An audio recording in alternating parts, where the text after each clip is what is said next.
Uma, gue telepon. Assalamualaikum Tengku Iqbal. Waalaikumsalam. Kiban gue. Jadi Kiban, nak balik daun Dayak. Balik daya gue. Balik daya. Mau dah balik daya, melungkap ke daya. Kiban dah jak buat lah. Kau balik Dayak, hai bangai. Balik lagi ke sini, ngaji-ngaji di sini. Kau balik Dayak, jak putar Dayak. Oh, balik daya.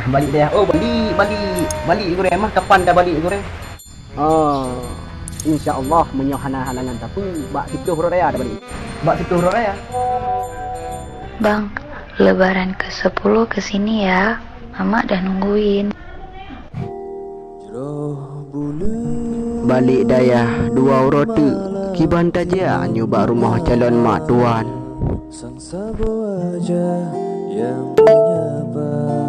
Bang Iqbal jangan lupa ya, 2 hari lagi loh. Mama dah gak sabar mau lihat calon menantu. Dek, gak bisa pergi ya bang Dek. Abang balik Dayak juga 2 hari lagi. Ya udahlah bang, gak usah pergi aja. Selalu gitu.